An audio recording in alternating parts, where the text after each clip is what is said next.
Welcome back, everybody, to another Uninformed Movie Reviews. It's us. It's the Chin Strap Boys. It's the three guys who are often in need of hydration. I'm usually down for your nicknames. I'm not down for the Chin Strap Boys. Chin Strap Boys. It's an Anthrax reference. You can count me out.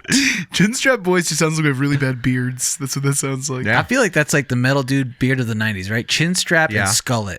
Oh my God. It was like, are you a metal dude or you're a jock? It doesn't matter. The chin strap's the right one for you. Works. So in a way, the chin strap was sort of a bridge, you know what I mean, between two genres, is what we're saying? Or between two sideburns, really. No. And between two sideburns. I think the true facial hair bridge is like a goatee, because people don't really know. People mess up a goatee. Yeah. Fish fan. The goatee's truly genre bending. Pirate. Redneck. Mid-90s basketball player. Ooh, yeah. Fat math teacher. Oh, actually, I had that teacher. Yeah, that's what I'm saying. But the definition of like a goatee, some people just think like a goatee is like, just that. Yeah. But the goatee is like the full round and nothing, no sideburns, no.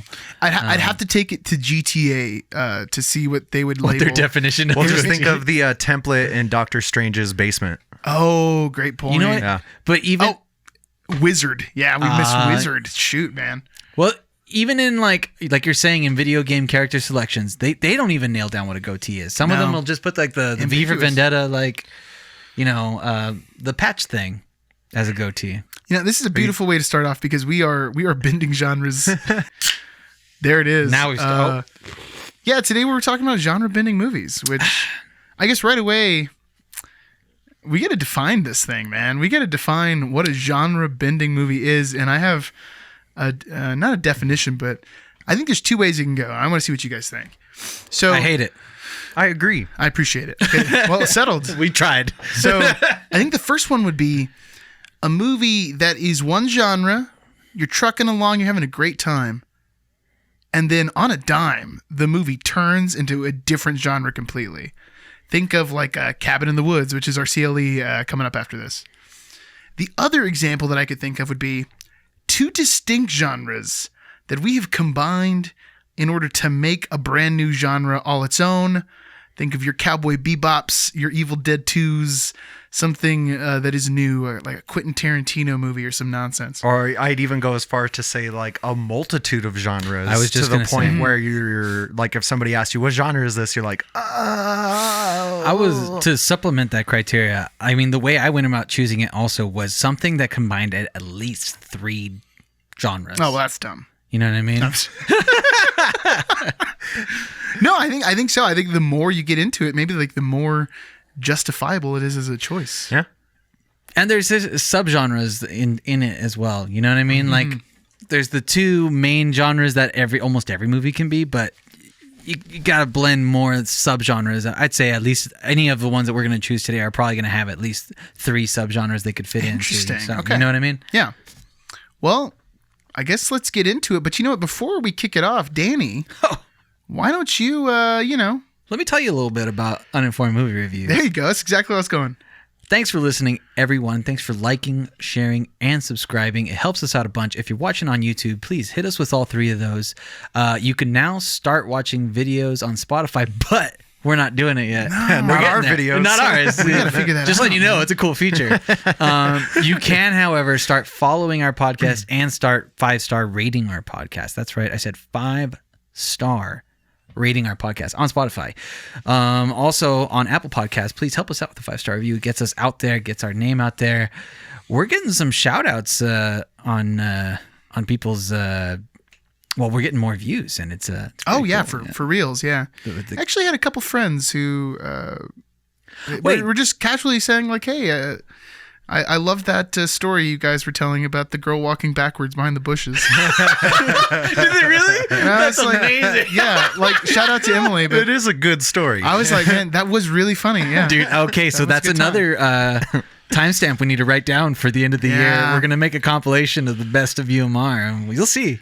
Oh, that would be good. But wasn't didn't Metal Jesus like shout us out or something? Oh yeah. That was. I mean, we missed it. We missed talking Weird. about it on the channel, which seems like a shame. We're talking I about know. other things. But Metal Jesus, love your unboxings, Yeah. man. I've been watching Metal Jesus since You are I was literally hilarious. like a freshman in high school. And you know dude. what? Also, for your like intro to YouTubing video that you put out years ago that helped us get started originally. Oh yeah, You remember we that's were watching like a right. video on lighting and room treatment and all Yeah, that? he had an old video that was just like, here's exactly what I use for my setup. He even in the video was showing how like you could use an iPhone like with the right lighting, right settings, and we used an And we iPhone for did. a long time. That's what we used. Yeah, so. we might even go back to it. I'm gonna get a new one soon. Sure. Well, We need some angles. That's what I think. well, before this gets just way off the rails, which isn't a bad thing. We'll We're get bending there. this genre. Frank, why don't you kick us off, man? What do you have to share today? What's your runner up? So before I get started on my runner-up, I just need to insert the caveat that for the sake of not being too repetitive, I discounted probably my two favorite examples of genre-bending films, From Dusk Till Dawn This seems like a sin, man. This is the quest. and Fear.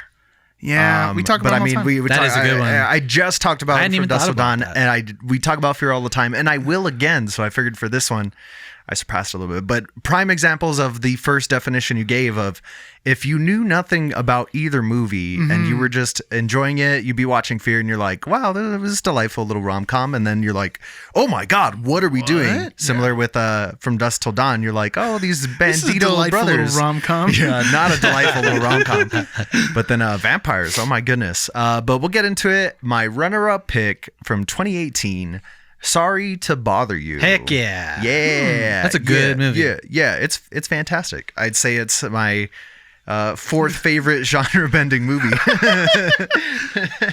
Written and directed by Boots Riley. Sorry to Bother You is a comedy, fantasy, surreal satire set in a pre-dystopian present-day Oakland.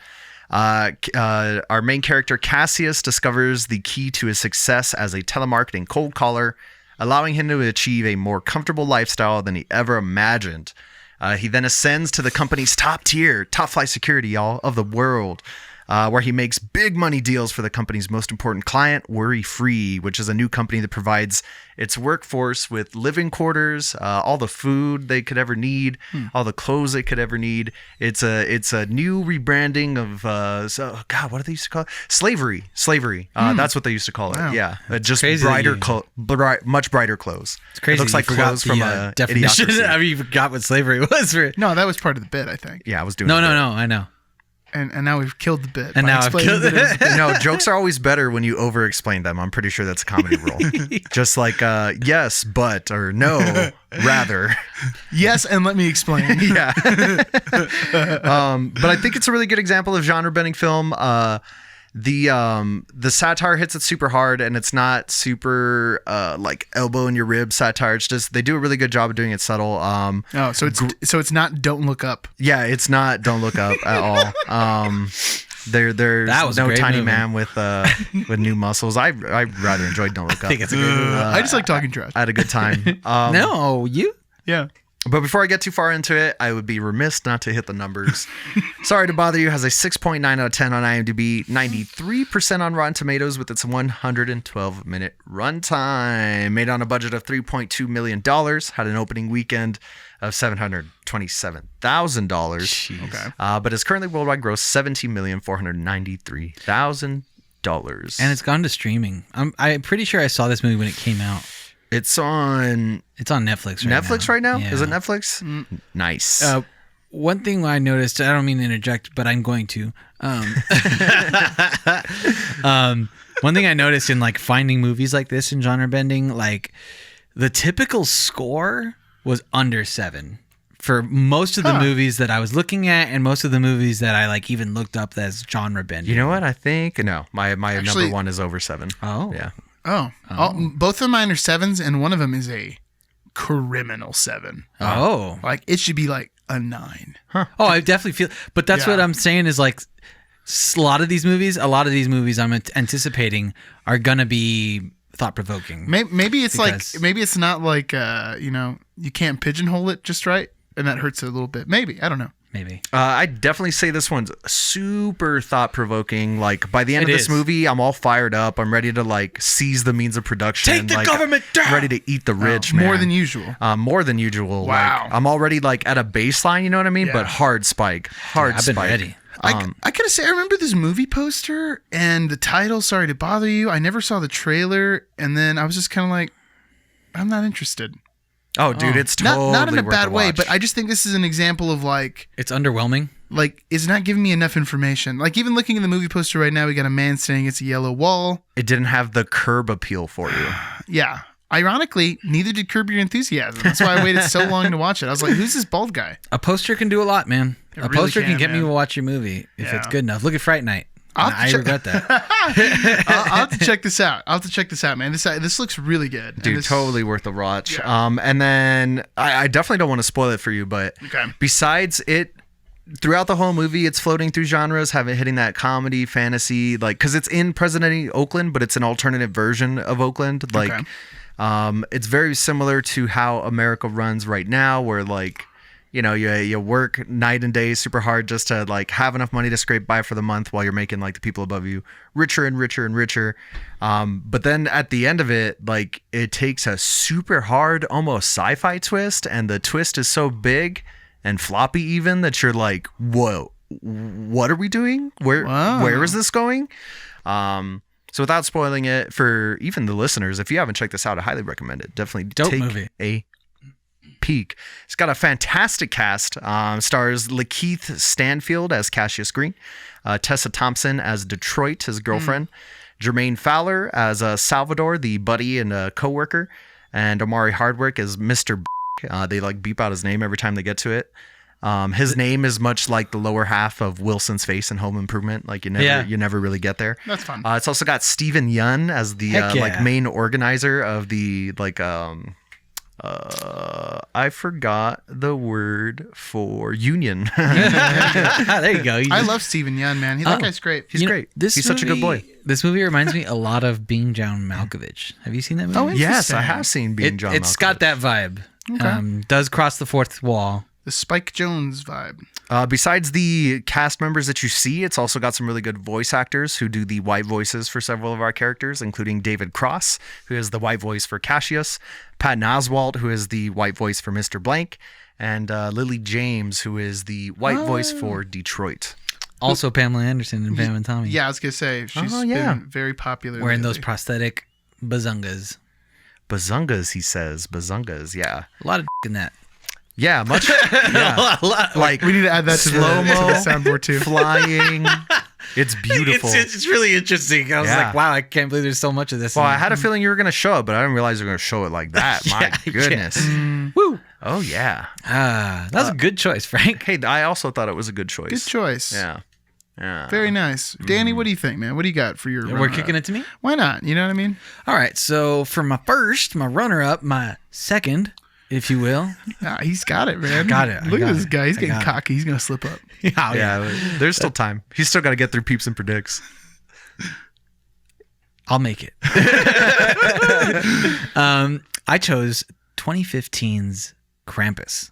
Krampus. Yes. I chose it because I mean it is. There are definitely Christmas horror movies, but this is Yeah. like Christmas horror comedy, new holiday classic. Yeah, man. You yeah, know, I'd feel comfortable giving it the classic stamp. Definitely. the horror comedy genre is a great example of the genre bender. And I think, man, Krampus, it's because it's got so much of that. It nails National Lampoon's Christmas Vacation. Exactly. It hits it like to a T, and then it's like, oh, but wait. They've even got Evil like the Santa. Randy Quaid with David Koechner. Yeah, like, dude. I mean, character. Like, it's exactly Christmas Vacation, which is amazing. for those of you who haven't seen Krampus, Or Christmas Vacation. or you should really watch both. If you to be see honest. Christmas Vacation, I Dude. mean, come on. It is the best one. Yeah. All right, so here's a quick little plot synopsis. When his dysfunctional family clashes over the holidays, young Max gets disillusioned and turns his back on Christmas. Meanwhile, the lack of festive spirit unleashes the wrath of Krampus, a demonic force of ancient evil intent on punishing non-believers. All hell breaks loose as beloved holiday icons take on a monstrous life of their own, laying siege to the fractured family's home and forcing them to fight for one another if they hope to survive. Definitely bringing Krampus into the mainstream besides what Dwight Schrute has shown us in The Office. When I think Dwight Schrute folklore, I think more of Belschnickel. The Belschnickel, that's right. Yeah. That's right. Which is essentially Krampus, too. Yeah. But well, some Germans are getting very mad at me yeah, right now, dude. those that listen to me in like Lancaster, Pennsylvania, the Amish. It's more of our demographic than you'd imagine, actually. Big Amish pool. Cool design for Krampus. Also, they do the classic. It's also a monster movie.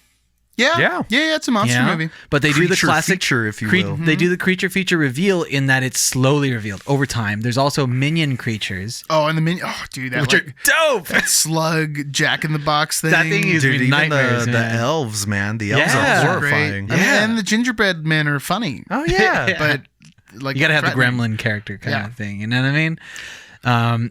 You've got Adam Scott in it, and you got David Koechner. Dude. Who's really just a way more successful Uncle Eddie. Yeah, Like if Yeah. Uncle Eddie made all the yeah. right choices Yeah. in his career. because he's got the two daughters that he always wishes were boys who are very like masculine. Oh and yeah, stuff. that's Just- really. There's a lot of funny little gags. yeah, dude. You also have like Tony Collette, Toni Collette, like the modern horror queen, dude. Like Toni Collette is. and it's insane. also a Blumhouse Who I feel production. like if I'm not, might be in Hereditary. No, I'm just kidding. Yeah. oh, it is not Blumhouse. I'm No, sorry, it's it's not. legendary. But and it's legendary, which is funny because Michael Dougherty, the director, he did Godzilla, King of the second one, Monsters. right? Yeah. Yeah. The really awesome one. Yeah, arguably the best one. And he wrote X-Men 2, Weird. like X-Men United. X2, you mean? X2, yeah, dude. What a solid Which one. is the best one. Yeah. to be honest. Well, I like Days of Future Past a lot. Days of but Future that Past is one's, good. I mean, there's some good X-Men movies. Did you watch his other holiday horror movie, Trick or Treat? Yeah, Yeah. I did not Trick or watch Treat's Trick or great. Treat. Dude, Trick or Treat's fun, man. dude, that's the one with Sam, right? Yeah. Yeah, Raven loves that movie. It's dude. a cool, like, episodic anthology. anthology horror movie. All where right. It's like one town and all these different horror stories that are happening on Halloween. Kind of like Creepshow. yeah. but like- But better? Way better than Yeah, Creepshow. it's- Except for Bedelia. Bedelia is like the best part of Creepshow. in a weird way, it feels kind of like Dazed and Confused, where I you're could just see like that. following different characters. You know All what I mean? right. And they all live in the same town. Two of them fight at the end. You'll see them like pass by each other and stuff.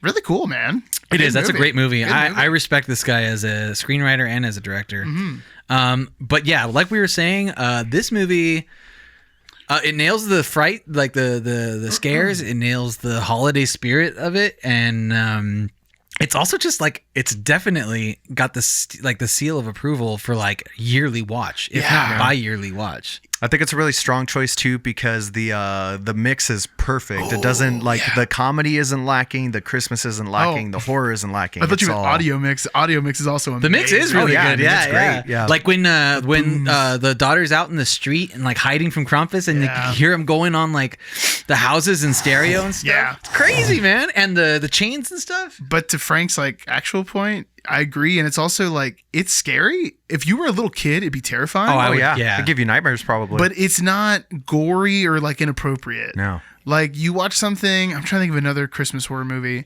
like Better Watch Out. Yeah. It goes like a little too far to where you'd be like, Killer. Yeah. I don't know if my like Well, 8-year-old it does could the watch fake this. out.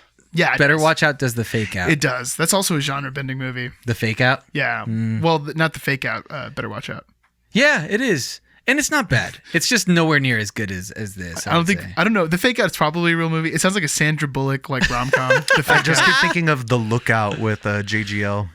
I don't know if I've seen that. Yeah. I know what you're talking Dude, about. The Lookout's great. Huh. That one's good. I Yeah. actually watched a JGL movie in preparation for this episode. Didn't end up picking it. Oh. But have y'all seen Brick? Yeah, dude. Yeah. Of course Yeah, I've seen Brick Brick. is, but it wasn't Very different from Brink.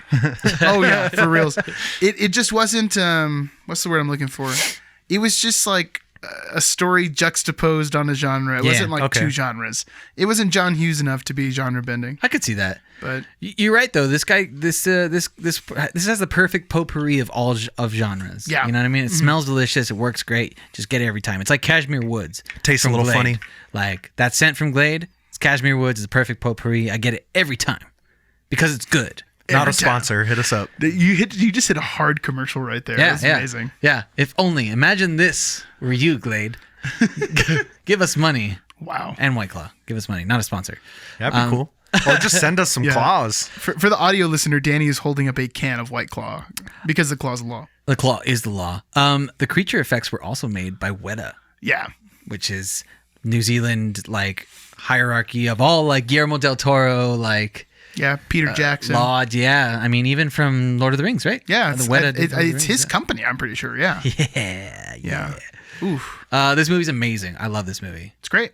Yeah, I agree with you. It's Solid pick. It's a classic. It's a modern day classic.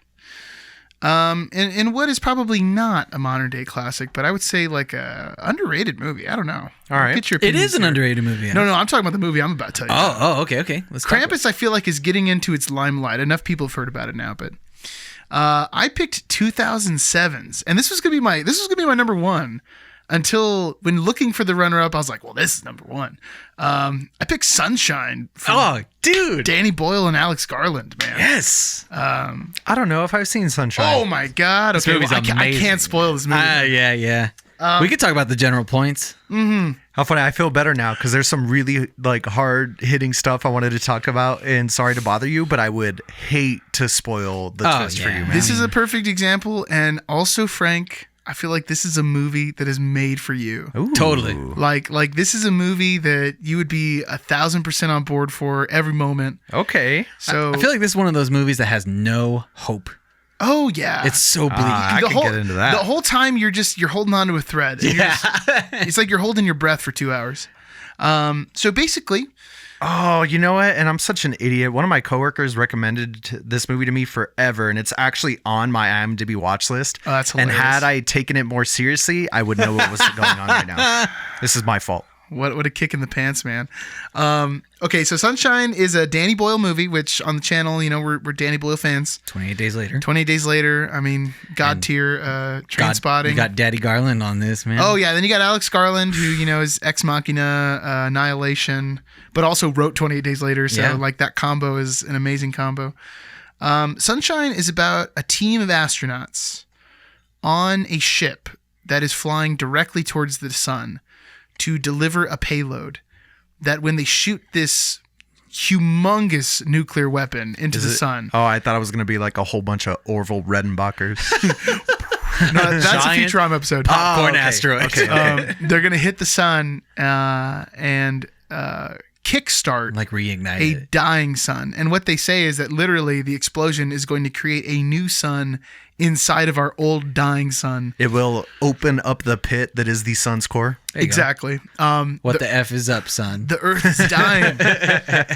Winter is not coming; it's arrived, and it's never going away. Is what's going on. God dang. It's just You're saying, oh no, that's the opposite. I was going to say the water's getting warm, so you might as well swim. Wow. No, the world's on fire. Okay. no, Not anymore, though. Opposite. So I mean, they're on this mission. What I love about this movie is immediately you're just bam, you're in the ship. There's no news footage. There's not the part of Armageddon where they have to like round up the team. Everyone's rioting. Oh. People are panicking in the streets. It's just like we're on the ship. There's no like investigation room with. No. Do they hear? Where are they from? The president of the United Space? States. The president of the United States is like, how long do we have? You know what I mean? All that nonsense. No. It's just boom, we're on the ship. And No then Michael Bayisms no, is what you're saying. Okay. Nothing. And then they're like, hey, then they're just like explaining the mission. They're like, hey, we are the last chance. There was another crew that went out. They failed. We haven't heard from them. It's because they didn't have Cillian Murphy. They didn't have Cillian Murphy or Killian Murphy. He's Cillian Murphy. unkillable. I spent my whole like adolescence, like from when I was 11 and I watched 28 Weeks Later until like I was like 29 years old. I called him Cillian Murphy, and it is the hardest thing in my like mind to not say to say Cillian Murphy. I want you to know, I thought about it before I said it just then. Still went the wrong way. So Sometimes it's just more comfortable to just stick with what you know. Yeah. Cillian Murphy's our protagonist. He goes by his last name Kappa. Not to be confused with the little You mean Koopa? no, well, I was gonna say Captain from Animal Crossing, but yeah, we go Koopa. That's fine. Yeah, we'll go with that joke. he's the nuclear physicist. He's the one who's going to like detonate the payload. All right. So he's not even like the commanding officer on the ship. And we have like a real ensemble cast here. We have Rose Byrne? Oh my, now I don't know how to pronounce Byrne. anyone's name. Isn't it? Rose Byrne? I I think think so. it's Rose Byrne. I feel like The chick from Insidious? I feel like I've pronounced it Rose Byrne this whole time. That looks like Burn. Yeah, Is but it looking at it, it looks B-Y-R-N-E, like right? Byrne. It looks like Byrne. Anyways, she's the ship's navigator.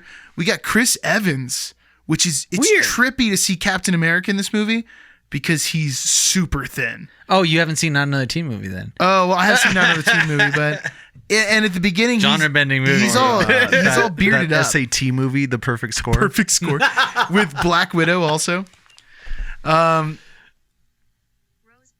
Rose Byrne. It Okay, is there we go. So low. Then we have Cliff Curtis. He's, and you guys wouldn't know this reference, but he's in Fear the Walking Dead. He's like a really good character. He's one of the original characters, but he is the Where do I know him from? What's his name? Cliff Curtis. He's big. He's in a lot of stuff. He's Smiley in Training Day. Oh, yeah. Oh, yeah, He's yeah. Isn't he? It's weird how Fear the Walking That's Dead right. has taken over Training He's Day. like he's a New Zealand actor, but he always plays like the Mexican dude, yeah, or which like, is funny because in Fear the Walking Dead, you think he's Mexican. Right. And then in one episode, he's just like, oh, I'm of Maori descent. You're like, what? Yeah. It's weird. That's really weird. Yeah, they address it. in He's Fear the also Walking played Dead. an Indian dude in another movie. I'm pretty sure. You're right. I can't think of what it is right now, but The classic. This is another movie quest at some point. Ethnically ambiguous actors. our top 3, bottom 3 ethnically ambiguous actors. Yeah, but he plays the therapist. I couldn't think of the word right now. He plays like the therapist on the ship to keep making sure everyone doesn't go crazy. Smart. Just keeps Ironically, doing vibe checks. he's become obsessed with looking at the sun. They have this window where, they're like, the computer, there's like, the HAL computer, and they're like, we're showing you 0.2% of sunlight. And he's like, all right, give me 0.3. And it's like you can't see anything. You know what I mean? It's insane because they're getting so close to the sun. But throughout the movie, his like skin is peeling on he's wearing sunglasses all the time. He's like losing vision. So the ship has like transition lenses. Yeah, it's got essentially like, and you can program what you want to, how much you want to see or whatever. But he's become obsessed. Like there's something enticing about the sun, and he can't look away. It's big light, David. Big light, go warm. That's like the moth motto. We also got Mark Strong in here, who plays just like a pretty. He's always like a baddie. I'm pretty sure he's the bad guy in Kick-Ass. He's like the evil dad. Oh, Mark Strong. Oh yeah, Yeah. he's the bad guy in Sherlock Holmes too. Yeah, there we go. Yeah. He's just token bad guy. We also have Benedict Wong, Oh, who is his name Wong in Avengers? I feel like I'm being racist. Oh, it is Wong. It is. Yeah, okay. Yeah. Yeah, his name is Benedict Wong, and he is Wong from Spider-Man, and he's Doctor Strange's like sidekick, who ends up being the. He is Wong. Yeah. What do they call him? The Sorcerer Supreme Yeah. or whatever. Yeah, which sounds like a Taco Bell menu item. And then Taco Bell did like a Harry Potter like tie-in. Dang. And then lastly, we have Hiroyuki Sanada, who is he's in the Wolverine. He's also, we saw him as Scorpion in Mortal Kombat. yeah. I much prefer Hiroyuki Prelude, if I'm being honest. I hate you. That's a good one though. That's terrible. He's a pretty renowned Japanese actor though. Yeah, he is. And he's the captain of the ship. And you know what? When I was actually looking him up, his top build credit looks really interesting, and I really want to watch Is it. it Rush Hour 3? Because I see he's in Rush Hour. No, it's the Twilight Samurai. I'm so offended right now. So is Japan. Just making me think of Rush Hour 3 was enough to offend me. God, wow, what a mistake. But anyway, yeah, so they're going along on this high stakes mission, kind of like The Core, but with like really good writing and like better I was performances. just gonna say this movie is like what The Core was meant to be. Yeah, and instead Well, of it's like an outward-looking core versus an inward-looking core. they're starting a different core. Well, it's because The Core makes zero sense. Makes 0 sense. And they don't care, man. They're No, just no. like, they're like, let's go with it, dude. They're just like, will they bang? We'll find out. We'll find out inside this ship. Let's do it. But shoot, like, so they're going, and basically they come to a moment where they find the other ship, the failed ship in orbit, and they have to make a decision. Like, Are we going to go off course just a little bit? Are we going to change all these calculations that we did?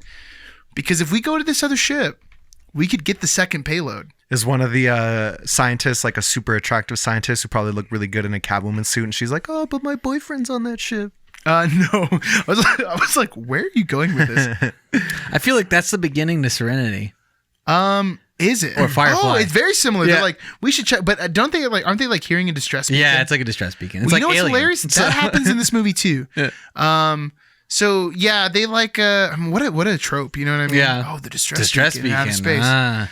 But it's like, hey, everything we've planned is theoretical. We don't even know if this bomb's gonna work, and there's no there's no third trip. We are already. This is take 2. We're Plan B. So are we gonna go get the ship, and are we going to shoot 2 payloads in the sun and hope 2 heads are better than 1? It's double the pleasure, triple the fun, baby.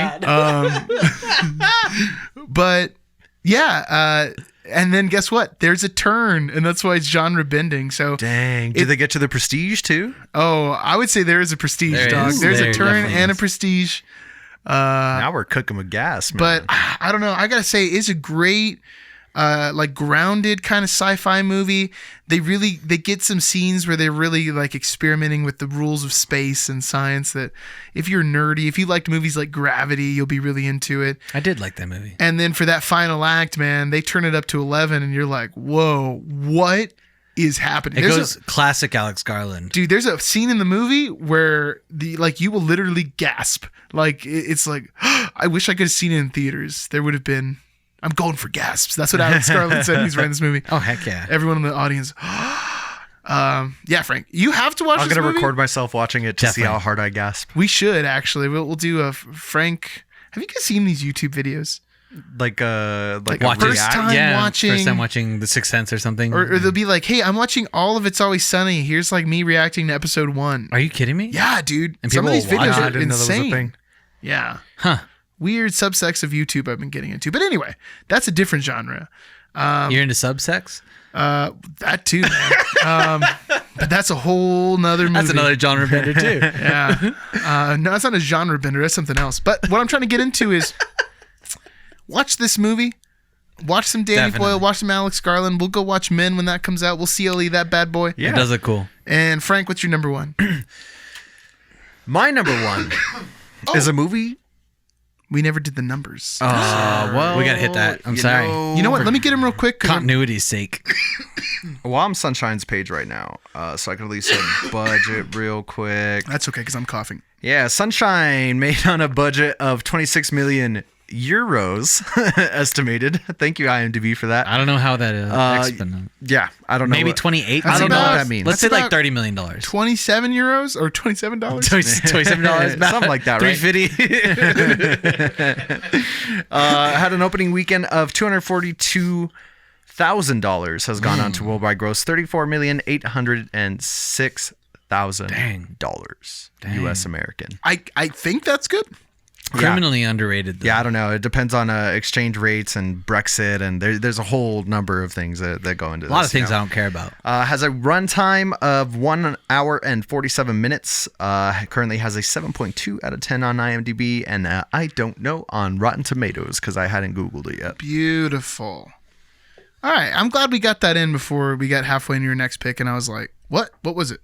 Whoops. So my number 1 for genre bending film quest is a movie we've discussed on the channel before, from a writer-director who we all know and love dearly, 2014's The Grand Budapest Hotel. Yeah. yeah.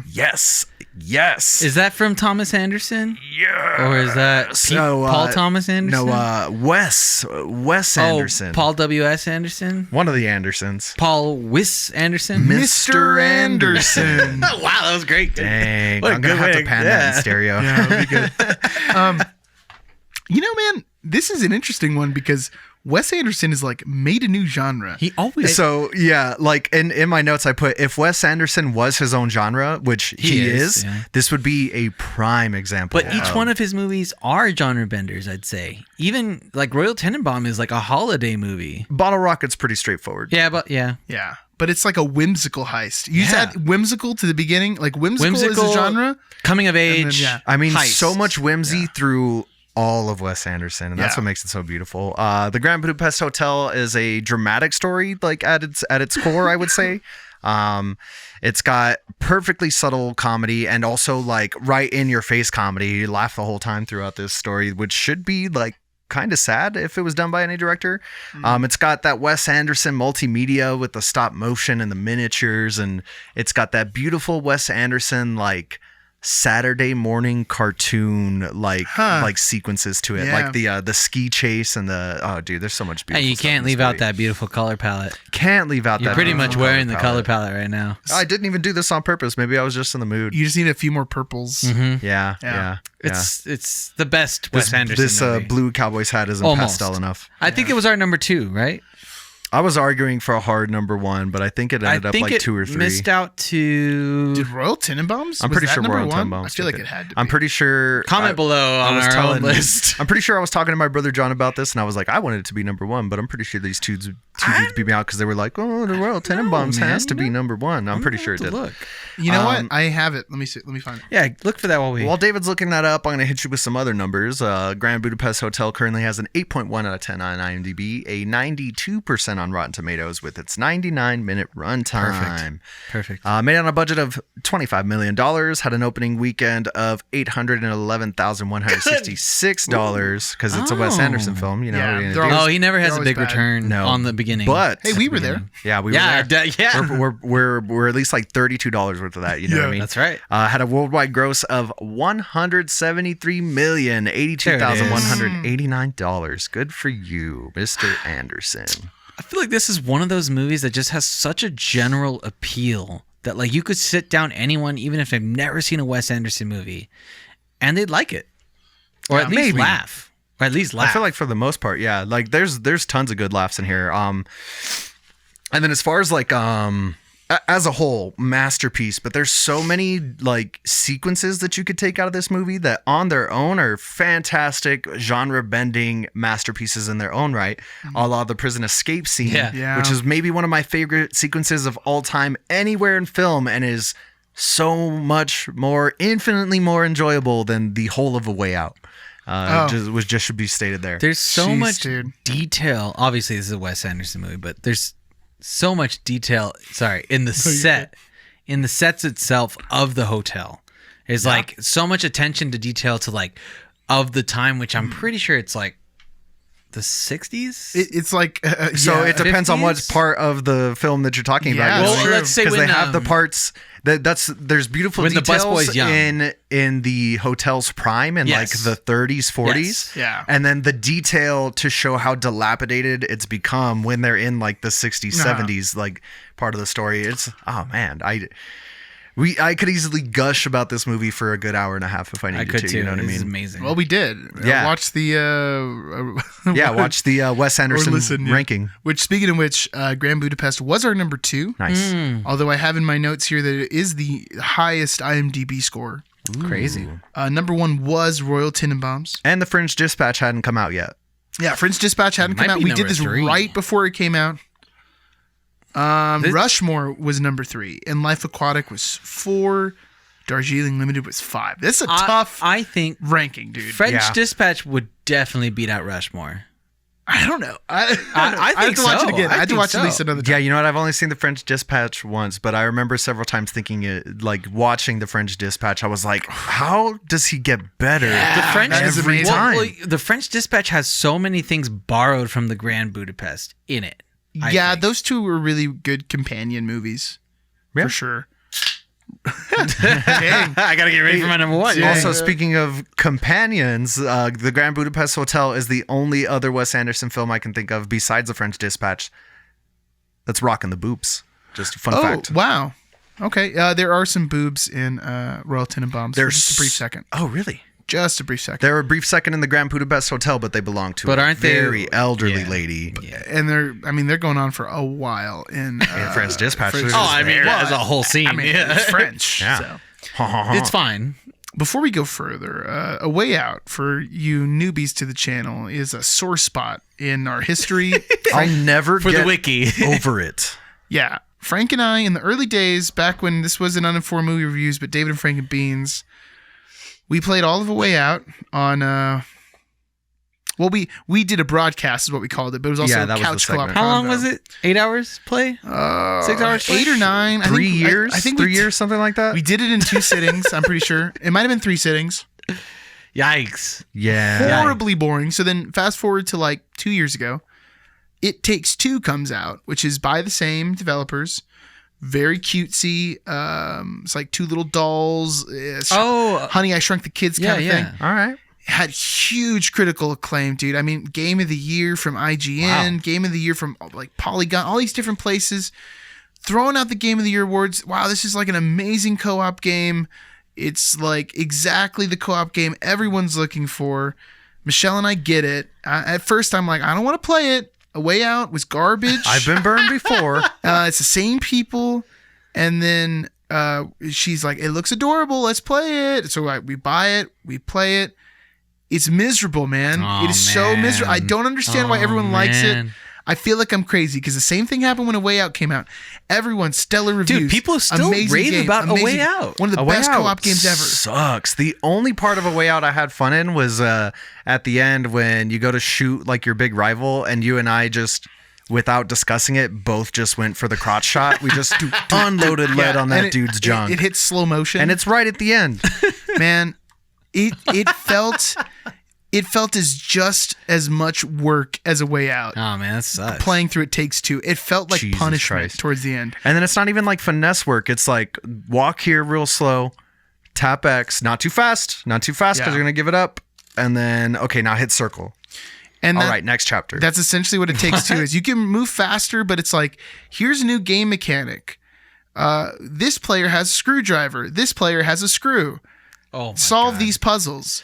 Here's a new mechanic. This player has a match. This player has gasoline. Like, it's not, those aren't exactly the things, but it's like, you know what I mean? Yeah. It's like, because that's A Way Out. one of you's got a You know nail, why? one of you's got a hammer. You know why, David? Have fun. Because It Takes Two. Because It Takes Two.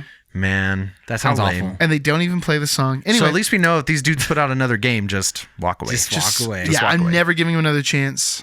Yeah, what are you going to do? Just play Overcooked.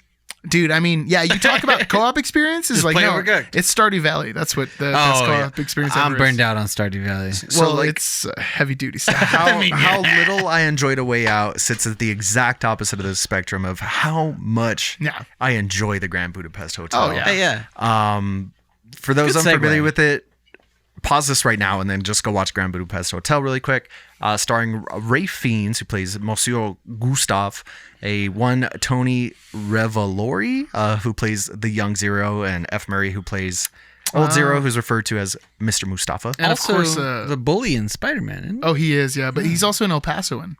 F. Murray? F. Murray Abraham. No, Wow. well, I wasn't talking about F. Murray, but the other one. Oh, no. F. Murray Abraham. The young is. version of F. Murray. Which we just saw Young in Zero. The Godfather. He's in part 2. Is isn't he? he a bully in Spider-Man, or is he just kind of a putz? Well, he's Who, like, Flash. wants to be He's like, Flash. He plays Flash. He should be the bully, and Okay. he's kind of mean in the first one. Yeah. Huh. But after that, he becomes way more putsy. He's part of the team. Yeah. Speaking of teams, this is a Wes Anderson movie, so you're also going to have Adrian Brody. You're going to have Willem Kills it. Dafoe. Oh, dude, Adrian Brody's him in this so good in this movie. Yeah. He hits the dark villain so hard. Yeah. And then he hits the like cartoonish villain at the same time. Like the way he like runs down the hallway is super silly. Same with Willem Dafoe, dude. With the black turtleneck look, dude. Willem Dafoe's got so those weird like fangs Yeah. that he's always like flashing. Yeah, it's oh man, there's so many fantastic parts about this movie. I have to interject that F. Murray Abraham is not in The Godfather, and I'm not sure what I was thinking. He's got you know what he's the in? type Oh, he's of in Scarface. face. He's in Scarface. Also in Amadeus. Oh, yeah. He's Salieri. Yeah, Salieri. Yeah. That's a movie we need to see at least sometime, dude. With Mary. Oh, Yeah, whoa. that'd be a good one. It's not really about a band, but it's close enough. Dude, it's close. And she definitely hasn't seen And she'll Amadeus. definitely fall asleep. Dude, no, that movie's so intriguing. I don't know how you could fall asleep during that movie. Yeah, one of my high schoolers loved it. Yeah. We Yeah, talked that's about great. it. It's a classic beef, dude. It's a beef movie. Yeah, although the beef is historically a little no, it's like over exaggerated. Yeah. Yeah, it's done as, It's like a Hatfield and McCoy kind of thing, yeah. but not Well, as they much. didn't Not try as to, much like, of a blood kill feud. each other's whole yeah, families. yeah, not as much as a blood Yeah. feud. Okay, so those are two movie quests, guys. We got the beef movie. We've also got the Blood Feud movie. Okay, for beef movie, I'm going Sausage Party and Super Size Me. Super Size Me. Perfect. Thank you, Frank. Yes, and Yes, dude. There we go. We've been doing this for like 4 or 5 years. We finally got it down. We got Look it. at that rhythm. Look at that rhythm. God, I hate Sausage Party. Danny, what's your number That one? movie's terrible. That movie's so bad. Yeah, I mean, I don't have I'm pretty anything sure else to say about Grand Budapest Hotel other than it might be the best pick that It any of might us have today. I was gonna say the natural be. progression from Dirty Work is Sausage Party. Oh, Like yeah. that's a movie pairing. You want a movie pairing? If you do that crass butthole. you get that graphic of like a caveman, like Cro-Magnon man becoming like modern day man, you could just replace it with movies. And like Dirty Work leads to Sausage Party, yeah. You got Porky's, you got Dirty Work. Yeah, it hits it right down the line, man. Woo! Wow. For mine, I went with 2000s. Dude, where's my car? I'm just kidding. I was like, damn. God. I can't wait to see how you argue this. That would have been ballsy. I lost my right channel. Just a quick interjection. Flick it. Flick it harder. It's karmic punishment. Is that doing it for you? Dude, where's my car? Flick it harder. What if I do like a semicircle? Now you're gonna have to do one of those punching bag kind of moves, up and down. No, we're How not about even that? close. Still not working. Did you lose your right it's on channel not- too? We're in a split. There it is. Oh, there it is. There it is. Yeah. All right. So for my number one, I went with 2018's Big Daddy Garland, Annihilation. Oh, okay. Okay. Annihilation, a adventure, mystery, thriller, sci-fi, whimsical, magical adventure at the same time. I was about to say, nah, this isn't genre bending, but it is. It totally is. Dude, I mean, yeah, it hits on the notes of 2001: A Space Odyssey, while also like just like pursuing like a family drama, but at the same time straight adventure, like almost Indiana Jones ish without all the traps and stuff. Well, there are traps. Yeah, and creature feature at the same time. Yeah, you get that bear, man. Dude. That bear I can't stop thinking about. The one that screams like a person. Yeah, dude. Sounds a lot like Midsommar. Yeah. Same vibes. I would say almost Well, same vibes. You know what's kind of crazy? Maybe Alex Garland just loves getting, all over the place. Because 28 Days Later also has a bit of like, because it starts off as like zombie movie, but by the end it's like revenge thriller or something. Yeah. You know what I mean? It's But it's like, also, yeah. You also get a little bit of like family road trip, like Yeah. right in the middle. Dude, and there's a Human bunch. Condition maybe? At the Yeah, same time? there's You know what I mean? he writes a movie with a lot of layers, man. This movie is, well, let's hit the numbers really quick before I go on. wow. So Danny's number one has a 6.8 out of 10 on IMDb with an 88% on Rotten Tomatoes. IMDb is too low. Yeah. Yeah. That's going to happen. It's another movie that's maybe like it's just got too much going on. It's slow and thought-provoking. Yeah, that's asking for a low rating. Yeah. Had a budget of about $55 million. That's huge. Has currently box officed $43.1 million. But still, Sounds about right. it's beloved by anyone I know that's seen this movie, that I've talked to about it at least. Yeah, it's very much like a Final Fantasy Spirits Within. It's like No. the successor in that sense. I would say it's very much, it's a good movie. So it's Spiritual Within successor. yeah. I love that the title card on Rotten Tomatoes is Aliens? the bear. Oh, it's sorry, like, that looked like aliens from over here. it does like kind from of this look like angle. it. It is like the aliens. Yeah, it's title straight up. card. Yeah. But you've not seen this movie, huh? No. Dude. What? Oh my God, man. Frank's like over here like bear. Bro. Okay, so it's just under 2 hours, an hour 55 minutes, but Frank, I'm telling you, this movie is so excellent on so many different levels of just like storytelling. It keeps it surface level with like the characters, but dives just deep enough so that you care about two of them. I can't pass up on you saying excellent. Yeah, I right? don't think. Yeah, Bill sorry. and Ted's Most Excellent Adventure. I have to bring it out. I don't feel like it's not like you made a new word, but I bought it. I was like, oh, I know what this word means. Yeah. You know, He might have just coined a phrase. you know what it Excellent. is, guys. It's inflection. You have to sell it with inflection. I said excellent, but I also said excellent. I like it. I like Thank it, you, man. thank I mean, Thank you. I'm genre bending words here. that's all I can think of now. Oh my god. It is totally an adventure movie. At first, you're just like, okay, basic sci-fi movie. There's this. Well, you know what? Let me get you a synopsis here. Let me get you with a synopsis here. It's got a lot of arrival in it. It's also very close alphabetically. Excellent point, David. Predecessor. Excellent point, David. I'm just trying to excel in content that we're delivering. You know what I mean? Smart. So 2018's Annihilation. It starts with a meteor hitting a lighthouse and creating a field around itself. Its boundary marked with the shimmer, an incorporeal. Why didn't the lighthouse warn the meteor? That's its whole. It wasn't spiel. a space lighthouse. Ah. It's a sea lighthouse. And those guys were busy doing something, if you know what I mean. There's a lot of mermaids hanging around. Farting and grunting. Ye lad. The shimmer incorporates around it as a barrier. It's in an incorporeal, shimmering, rainbowish layer. It kind of looks like when you're blowing a bubble and you like can see it reflecting in the sun. As I often do. As you do. That's what I was doing right before I came over here. I said I was watching hockey to make me sound more manly, but I was blowing bubbles out in the yard. He's got the like electronic bubble maker in the back. No, that's a cheap. That's for chumps, dude. I'm a bubble purist. That's like one of those self-loading Nerf guns. Like, come on, bro. Those bubble blowers blow okay bubbles, but when you do it by mouth, you can do it like you get it the right size. They blow excellent bubbles. Dang it. That's amazing. Oh, man. I'm not going to make it through this episode. Natalie Portman's Lena is a biologist. Her soldier husband, I said biologist. Sorry, how are you not wearing your Annihilation shirt right now, dog? Dang. Missed opportunity. Dang. Yeah, wow. Yikes. All right. So her husband, played by Oscar Isaac, is a soldier who went on the mission into the Shimmer, did not come back.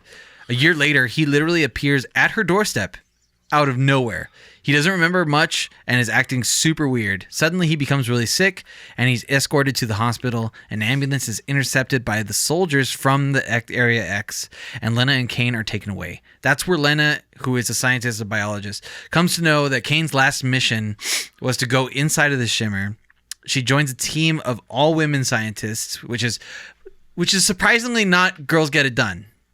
Yeah, you're right. It's not. But saying Shimmer so many times just makes me think of that one Sixth song. Shimmer, shimmer, shimmer. Yeah. I just have Sixth in my head right now. So thank you for that. I'm going to have to jam that on the end of here. Yeah. She joins the team of the women. They go into the Shimmer, and I mean, literally just filled with wonders of... I mean, it's like a certain chocolate factory that we all know. Almost in a way. I mean, it's a story, twisted but also magical. It's like assimilation. It's like Evangelion in a way. Yeah, and actually, it's a prequel to Evangelion, so it's a big deal. Yeah. But I mean, it's a thing where like science goes upside down inside of the Shimmer. Like things are blending together genetically and ways that they can't. Like plants and animals, their DNA structures are melding into one. This is one of the cases where science is more art than science. Oh yeah. The rules of natural order are bending within the Shimmer. So much so that light can't even penetrate it. It's so weird. Yeah, like there is daylight in there, but at the same time, it's all prismatic. And it's really strange. And at the end of this movie, dude, you get this... I'm not going to spoil it, but you do get like a crazy 2001 journey-ish, almost interstellar-ish, journey-ish. Like, you know what I mean? But it'll question like, what is reality for sure? So I'm getting a little bit of like almost Into the Void vibes. Yeah. But you know what you won't question? How excellent it is. It is an excellent I'll be like, movie. damn, Danny nailed it. No wonder he had to make up a new word. Classic Alex Garland. There are some horrifying moments in this movie. Like, it still manages to get that sci-fi horror of true, like, there's some brutal moments, and then there's moments of like true beauty too, like like when they get to the camp and they see those people, you know what I mean? You know what I'm talking about? I don't want to spoil it for Frank, but like I mean, it's just hold on, I'll put my hands over my ears. Earmuffs with the ones that you can hear through. This movie's totally worth watching. It's incredibly underrated. It's based off of a series, a trilogy, actually, the Area X Trilogy. It started by Jeff Vandermeer. I started reading the first one. Really good. The book is way more ambiguous than the movie is. Like, so much so that like hardly any of there's no character names. They're just like the biologist and the researcher and the cartographer. And damn, stuff like the book and the characters are just like the young man and in following. You know that Alex Garland's written a novel? Uh, It's called The Tesseract. interesting. Yeah, You don't isn't that say. crazy? Yeah. Interesting. I'm going to read it while I listen to I was going to say, Tesseract. I love that band, But I say, you guys, it's probably what it's named after. dude. Maybe. Who knows? Or maybe it's named after Loki. Might just and be the named Avengers. after like the Tesseract. Nah, it's probably an Avengers reference. I seriously am just all about Alex Garland. Yeah, he's amazing, Like man. everything he's done, I've at least enjoyed. Have you seen Never Let Me Go? No, I've never seen that either. It's kind of weird that he wrote like a romantic comedy. Alex Garland movie. Not a ranking. romantic comedy, but a romantic movie. That would be interesting. We've never done one with like writers. You know That's what I mean? true. Yeah. He's like a writer director, isn't he? We'd also have to play DMC Devil May Cry because he apparently wrote that video What? game, which is also like the worst the first one. DMC or the No, sixth? I guess the it's the reboot. sixth one. I don't know what it is. I hate those beat 'em ups. I can't do it. You know, Like, Sichi loves those games. He would. He loves them. you heard me, Siege. Well, dude, great pick, man. Thank you. Fantastic movie. I love that we got double I'm Garland. going to assume it is a very solid pick. It is. So, you know, usually I like to, especially when I'm the host and I can end it with my choice. Then I'm like, I picked a better movie, you guys, and I'm excited and I'm like, you know, getting into it and talking trash. But today I feel like I still picked the best movie, obviously. You know what I mean? But it's almost like you guys put together a valiant effort, you know? You know, This isn't me bragging at all. It's just like, it's really the amount of humility you show that really just shines. look, when I give you guys the movie right now, you're going to be like, wow, it is a better movie. And We'll see. humility be damned. We'll see about that. Hubris is just such an amazing Guys, thing, isn't it? get ready, because hot damn, it's the Soggy Bottom Boys. I knew it. Oh, nice. I knew it. That's a Come good on. one. When I heard you listening to it today, I was like, he chose Oh Brother, We're Outside. Yeah, that's good, man. This is one that I honestly considered for a moment. That's a good one, right? Yeah. I am I'm a sick. man. And it's so funny. I didn't watch it in preparation for this episode, but I did see a YouTube video on John Turturro talking about like his most iconic roles. And I was just like glued for the part that he was talking about. Oh, yeah. Oh Brother, Where Art Thou? Oh Brother, Where Art Thou is, Did this movie win an Oscar really quick? I don't know. We should check. I wasn't going to check. pick this movie. I was having a tough time finding a movie. And I watched Brick, like I was saying earlier. I watched Jojo Rabbit. I just That's a couldn't good movie find too, one. man. No, but Jojo Rabbit's great, but That's- it wasn't exactly what I was thinking of when I thought of genre bending. And then it just popped in my head and I was like, oh, well, it's got to be Oh Brother, Where Art Thou, man. Like, the movie's incredible. Talk about a movie based off of The Odyssey? Yeah. And it is like, wow, are they really bending genres? It's like It did win the Academy Award. for what? Best Adapted Screenplay Oh, okay. by the Coen Brothers and Best Cinematography. I And mean, cinematography is amazing, dude. It didn't. It was only Ooh. nominated. Okay, you guys see who won? That is for the year 2001. Ooh, that's a tough year, man. There's got to be some good stuff there. Final Fantasy Spirits Within my one for cinematography. I hate you. Okay, so Oh Brother, Where Art Thou? Oh, Lord of the Rings, bro.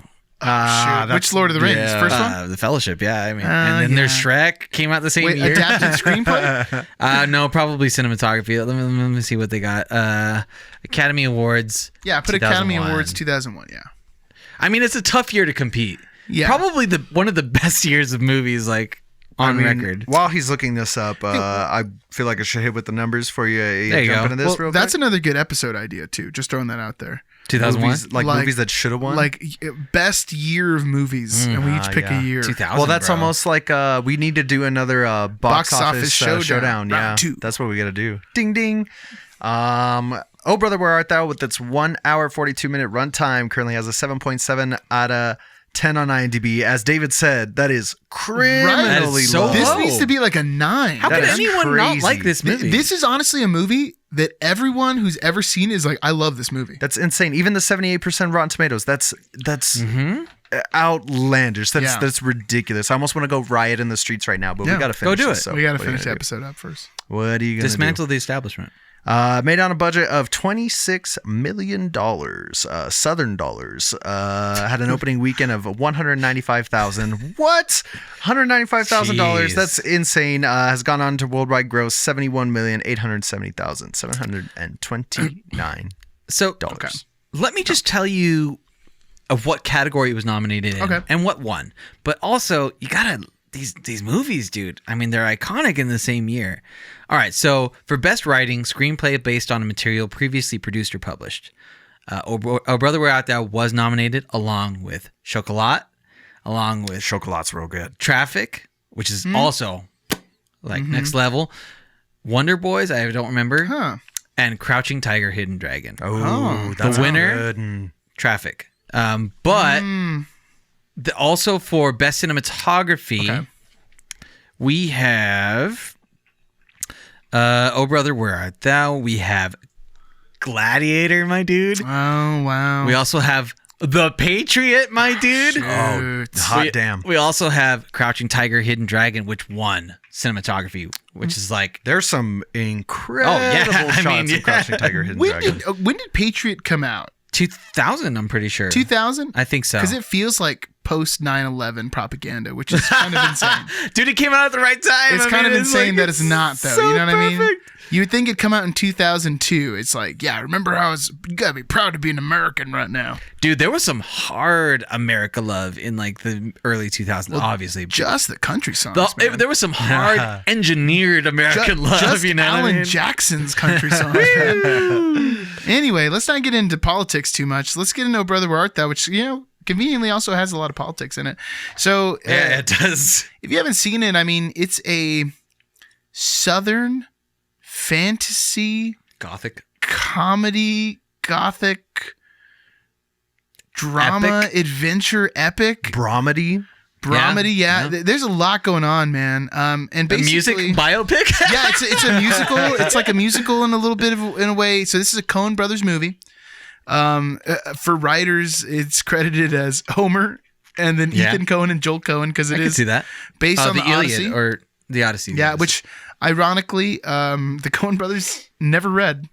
Weird. They're like, I've never seen it, but I know enough about it through cultural references. I was gonna say, did they write the screenplay and then they showed it to someone and it's just like, you know, this is the Odyssey, right? Well, they make some jokes that like Tim Blake Nelson, who plays the idiot in the movie, he's like, he went to like Brown. He's like a studied person. Yeah. Who's He's like in studied Watchmen, the right? classics. The series, right? He's, what's he's, his face? the mirror face guy. Yeah. Mirror face guy. He's like second Rorschach in a weird way, Yeah, but there you not. go. He's better. Not really. Anyway, Tim Blake Nelson, he's like, well, I read the Odyssey. And apparently they, you know, kind of poked his brain for some stuff, which is funny because he plays just such a, like an idiot. In Always the movie. plays a hick, dude. But yeah, the main three stars, we got George Clooney, who plays Everett. John. He's a Dapper Dan man. He is a Dapper Dan man. I don't want fop, god damn it. I'm a Dapper Dan man. An endlessly quotable movie. John Turturro, who plays Pete Hog Wallop, and Tim Blake Nelson as Delmar O'Donnell. Wow, man. I mean, this is just a series of adventures. You know what I mean? That's all this movie is. Even a series of misfortunate events. Yeah. Wow. Stellar movie. Even better Netflix Really? show. The Netflix show has replaced any need to What? ever watch that movie. Wow. How weird. It's incredible. How weird. Yeah, that doesn't happen all the time. Those books were it next really level doesn't. good, man. I mean, it's great. If you haven't seen the Netflix series of Unfortunate Events, whew. But that's you know, We're way off topic. we'll get to that. Yeah, man, this is a and I can't, you know, episodic is the word I was looking for. It is an episodic adventure where we kind of see these three characters who are escaping a chain gang in promises of a fortune that they will be splitting up. But they got to get there in a certain amount of time because they're going to be busting down a dam to make basically the area is going to be flooded. It's going to be flood in the valley. It's going to become a new lake, a man-made lake, and they got to get down there to get this treasure that George Clooney has buried, and promises, to split it with these other two guys that he meets just on the line. Would you even say that this movie's in 3 acts? It's not. I mean, it's not a particular act structure. It's literally just like, okay, we're going to this event. All right, now we're going to this event. In a lot of ways, it would make a really good movie pairing with The Green Knight. Or the Grand Budapest, because it tells the story in a very similar fashion. Yeah. Not a traditional narrative at all, but man, scene after scene of just like hilarious. I mean, this movie is just so funny. Like hilarious meetups and then an amazing soundtrack, man. Just a killer soundtrack. In a way, it's almost like one of those like revisionist history movies too. You know what I mean? Like Forrest Gump and Well, it's ironic that you say this because this was something I did want to bring up on the podcast, but perfect timing here. Great segue, Danny. thank you. My grandfather, who only watched two things in his whole life, he would Porn and Forrest Gump. Exactly. No, he would hate Forrest Gump. Sometimes on two TVs at the same time. He would sit in this little recliner, smoke cigarettes, and watch NASCAR and C-SPAN. Oh, God. And Yikes. a majority of my summers were hanging out at the house, and we would either be watching NASCAR or C-SPAN. I was like 8, you know what I mean? Dude, I hate NASCAR. Sometimes we'd watch Bonanza. Like on fun days, we'd watch like Bonanza and the Waltons. But other than that, NASCAR and C-SPAN. He almost never left the house. I saw him leave the house like maybe once in my life. Always in that chair, always smoking a cigarette, always watching one of these horribly boring television things. And then also not even loud. Like not loud enough to even know what's going on on C-SPAN. You're going to put NASCAR on the TV and you're not going to even try and hear like the engines or anything like that? You know the what I mean? interesting Like, what- bits, like, you know? Meow. But anyway, this movie comes out in 2000 or 2001. No, it came out in 2000 because it's yeah. So I was what? We were how old were 9. we? 9. I was 9. 9. Yeah, I was 9 for the better part of 2000. My mom took me to see this movie in theaters because she loves the South. Like my mom's from Mississippi, so She waiting for it to rise again? yeah, like your mom's up for that. everyone from Mississippi. Your mom and my mom would definitely get a beer together. And then, you know, I guess when the DVD came out, we bought it. And then my mom was like telling her dad, like, you have to watch this movie. I know you haven't seen a movie since like John Wayne was the star, but like you need, like, I'm going to bring the DVD player over and let's all watch it together. It's like, I wish I could, but C-SPAN runs 24/7 now. Yeah, I mean, What are you going to do? This is an unheard of event because it was like this TV was never changed. Like the remote never left his hand. The other hand had a cigarette. Yeah, It's I crazy. can't imagine like the build up on that. Who knows? A horrible, I'm sure. But we watched this movie, and when it finishes, his response is just like, "Yeah, it's exactly how it was." It's like, yeah, I was there. As someone who like grew up in that, you know, like 1930s weird. Mississippi, he's like, "It's exactly right.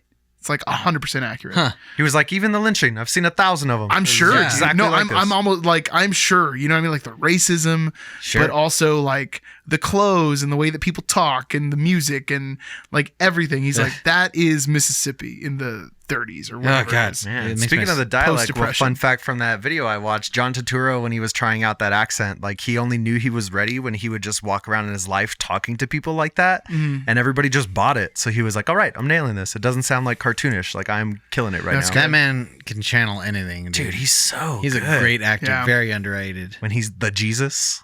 And Dude, Jesus. Oh, that might be yeah. one of my But favorite have you seen things. that HBO series, The Night of, No, I don't think with so. Riz Ahmed? Riz Ahmed? I haven't seen that. Dude, either. Riz Ahmed, John Turturro, he plays a lawyer in that. It's amazing. Is it a sequel to The Night Before? No. No. No, it's a contained story. Amazing, though. Because I don't know where else they'd go with that narrative. It's like magical, dude. It's like of HBO. I mean, obviously, there's a ton of great stuff in there, but I'm telling you, like Chernobyl, The Night of, right next to it, dude. okay. Yeah, but I mean, Like you won't be able to put it down. Like then you you got, have to like- watch it to the end. you got like Band of Brothers way up there. Oh yeah, Band of the Brothers, And then like Game of Thrones. Game of Thrones, Sopranos, 6 Feet Under. Where's Euphoria on your HBO ranking? It's not classic HBO. It's not like Maybe a few more years. yeah, Maybe it'll hit it. the second season was kind of eh. Yeah, I've only seen the first 2 episodes so far, and Of I've the been second like, season? yeah, and I'm like, okay, I'm digging this because Yeah. I've heard that like from everyone that it's not as good as the first one. No. But I'm kind of waiting for it to. Hey, but Curb Your Enthusiasm has its seasons too, man. Is that HBO also? Yeah. Yeah, it is. Yeah. Curb Your Enthusiasm. I'd might say be up like there the for me, man. first, the second and the third season of Curb Your Enthusiasm are, Well, I mean, they're old now. Yeah, they're That's the other very thing, old, too, you know man. what I I mean, mean? they're like in full screen. but from like, yeah. That's how old they are. They're from like the same camera that made Yeah. 28 Days Later, Yeah, for yeah. sure. Like, Yeah, and it wasn't an artistic choice. It's just the best. no, that I they think had. it was an artistic choice because that guy had money, dude. yeah, they wanted it to look like they're just following Larry David around. But, yeah, I mean, so anyways, Oh Brother Where Art Thou? I mean, it's a fantastic movie. It's hilarious. I feel like I can't even talk scary much more at times. Like That's the what I'm talking about. drama's real. That's why it's so good at genre bending, because it makes you like fearful, it makes you sad, It's wistful. Yeah, there's so many emotions going through it. Even the whole sirens bit too. Yeah, I mean, there's the the fantasy sirens is element. great. Yeah, dude, it's so cool. Every scene is just amazing. Yeah, I think it would go really well with Green Knight. Those two just Totally. Yeah. they have those kind of epic fantasy. An epic. That's another movie quest. Epic retellings. epic retellings. I like it. Good. Star Wars choice. Attack of the Clones. Although I don't agree with your, Tanya. although I don't agree with your hubris, I will say it is a good choice. I mean, I would say it's better than Annihilation. Yeah, it is. But Right. yeah, I I mean, have no dog in that fight. Maybe Grand Budapest. I don't know. That's kind of tough. Ranking two totally different movies. Yeah. But I mean, Oh Brother Where Art Thou? You can't deny. well, you have it's a just musical like- element Oh, to Oh it's Brother just so Without classic. That. It is. It's a movie that has probably sold more soundtracks than the movie itself. Maybe actually, that's know like what I mean? half the box offices from the soundtrack. I know at least 66% of us in this room own it on vinyl. You know, I have it, and I have the notation book from 100% him. of us. 100%. I got a notation book from him for Christmas. Oh yeah, that's Of right. Oh Brother Without And I That. have one for myself. Hey, Yeah. good choice, stellar choice. Thank you. Yeah, great pick. Great movie. Great movie. Great man. movies all around. Great movie. Yeah, actually, these are all bangers today. I need to watch. All Alright. bangers, no mash. What's the first one you had? Sorry to bother you. Yeah, to bother yeah, you. that I'm is a gonna check good that one out. to I'm gonna watch. check that out. Definitely. Okay. Well, everyone, I guess that's it for genre bending movie quest. Any runner ups or honorable mentions? I or- have mine at the top. Okay. Yeah. you know? We were talking about a couple. The Descent, Oh, The Descent. 100%. Yeah. Definitely Yeah, one Descent's a movie good where you one. start and you're like, oh my god. Yeah, You I know get what? I really wanted to make an art when we like not when we set out, but halfway through this journey, I wanted to make an argument for Borat because it is like my argument for Borat is like it is a like satirical comedy, hidden camera Yeah. prank, like Yeah. social So one of the first commentary. instances of those. But I did rewatch it in preparation, and I was like, I can't pick this movie. Is it bad? It's It did not age? Yeah, it's I think that might have been my last time watching it. I How don't know about if the I could gay do it wrestling anymore. scene? No, that was oh, Borat. that was the best part. That was Bruno, wasn't it? No, it is. There's Is a it Borat? well, it's not There's one of gay these. wrestling, but it is two naked men wrestling. Oh, at the end of no! Borat. You're thinking about the hotel scene. Yes. and I'm thinking about the Bruno one where they tricked everyone to come into the wrestling. Dude, that's event. great. And then they start like making out. That's probably the best part of that movie. I've only seen Borat once, and it was maybe 6 or 7 years ago. And I Oh just wow, that's remember pretty thinking late, dude. like, yeah. no, Well, yeah. it's too late. I missed That would be like No, watching. I came out of there going, my wife. my wife. I mean, that'd be like watching like some kind of like early Michael Moore documentary or something. Oh yeah. You know what I mean? You guys want to watch Bowling for Columbine after this? Hey, that one's not Just, even that bad. It's- yeah, I don't know, man. We're gonna watch. What's Like the- Bowling for Columbine would get me so upset for so many reasons. Like I would just be pissed off watching the whole thing. the medicine because- one was pretty good. The Oh, one that- Sicko? Sicko. That one was really good. He has a lot of them. Yeah. Genre bending movies, Anyway. though. Cabin in the Woods, we've talked about. Yeah, well, and it's coming up on the channel next. That's right. The Descent. Yeah. We even named a couple, and I feel like I couldn't nail it down right now. I don't know. There's a lot. Blazing Saddles. I'm glad we didn't have to. Well, Blazing Saddles. A Western, He's a a musical, satire, a though. satire. That's the only thing that gets it. Like I was thinking a little bit. What if I pick Shaun of the Dead? But Shaun of the Dead is a satire. Yeah. So, but Blazing Saddles has. I don't know. That's confusing. I feel like the strong point for Blazing Saddles is at the end where they break literally break the through fourth the wall. fourth wall. That You is know what what I Well, mean? what about That's like The amazing. Princess Bride? I don't know. That almost becomes its own thing, though. Classic retelling, also like a fantasy, Yeah. also like a comedy, also fourth wall breaking, also a satire. Yeah. Yeah. That might be a good one. It's hard. It's hard. It is. You got to really think about the movie. Yeah, this was a tough journey. This feel was a like. tough one. It was one that required a lot of thought for sure. Yeah.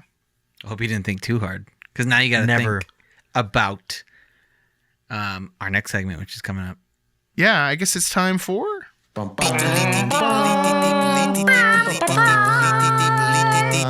Oh, that's interesting. All right, here we are. I mean, everyone in the world has heard about Will Smith slapping Chris Rock in the face. Wait, what happened? We have to talk about it on the channel. You know what I mean? But That makes sense. on top of just like him getting smacked, I got a People article here, and not just like from random people, but like from the magazine people. Ah, okay. I was confused. I'm glad you clarified. Where Will Smith's upcoming projects stand in wake of Oscar's slap. Dude, From I Am Legend 2 to Bad Boys 4. what? I Am Legend 2? Yeah, that's like the biggest takeaway is like, Yikes. I'm sorry, what? What? Why would he be in it again? Okay, so just to break it down, here's the timeline. Chris Rock makes a joke about Jada Pinkett Smith being bald. A dumb, Will Smith dated, laughs. a stupid, dated joke. A terrible joke. Will Smith laughs, catches the side eye from his sometimes wife, and then Always wife. Always wife. You can't be a cuckold without a wife. That's true. Good Always wife, sometimes romantic wife. There we go. Thank you. Thank you for the clarification, boys. Goes up on stage, slaps Chris Rock in the face, and then Chris Rock has to kind of sort of playfully recover and masterfully hits a segue. I mean, on a way that you couldn't. In a way where you can't flinch from just getting hit and just be like, Damn, imagine Wow. he cried a little bit. Like if that was the first time Chris Rock got hit in the face and he was like, Then after the show at an Oscars after party, there's like footage of Will Smith no. dancing and singing to not get jiggy with it, but No. I think it's a Big Willie he's song. like, I'm a badass No, I think it was cowboy getting living jiggy. in the Is it? wild, No, wild it west. was getting I don't jiggy with know. it. I don't know. Is what it? was. Okay, well, we'll figure out. And everyone's like, oh, love Will Smith. Oh, Will Smith, the Fresh Prince. Dude, that was a really good white guy laugh. Yeah, that's my wasp. I really like It that. was really good. Like wasp. Okay, and then fast forward now, he's resigned from the Academy due to his behavior. Okay, I don't know if they're going to take that award away. Probably not. No. His first Oscar ever. And then who won? Who won Best Actress? Who is it, guys? No, I don't know. No one knows, man, No because one it's the knows. only thing anyone's talking about. No one You know what I knows. mean? It's so messed up. But you know what's funny is like even Amy Schumer hit that when she was just like, Oh, did she really? I think it was Amy Schumer was just like, and now we've got our first black actress movie for which Will Smith is nominated for playing Wow. their dad. Yeah, that is actually really kind of crazy too. Because then in his like bizarre acceptance speech, he's like talking about King Richard and Weird, how dude. I he would protect my stand up. family. Just like I was like, it's kind of weird, man. He's creepy. It's all the Scientology. Like, Yeah. rotted his brain I out. forgot he went in on that. Okay, so then, anyways, Plus, it was like, give him some credit. It must be hard for Will Smith to play a dad who pushes his kids into excelling at their careers and having it actually work out. You know what I mean? Having them actually be talented. That's a big stretch for him. Are you telling me that this means there won't be a Bel Air season 2? I watched the first Did you? 15 minutes of Bel Air. Tell me. Guys, I can't watch it anymore. I watched the trailer and I was like, Yeah, same. I started fast forwarding. I was like, I can't do this. Is it why? I just need to hear the theme song. What did they do with the theme song? It just seems like such a bad joke.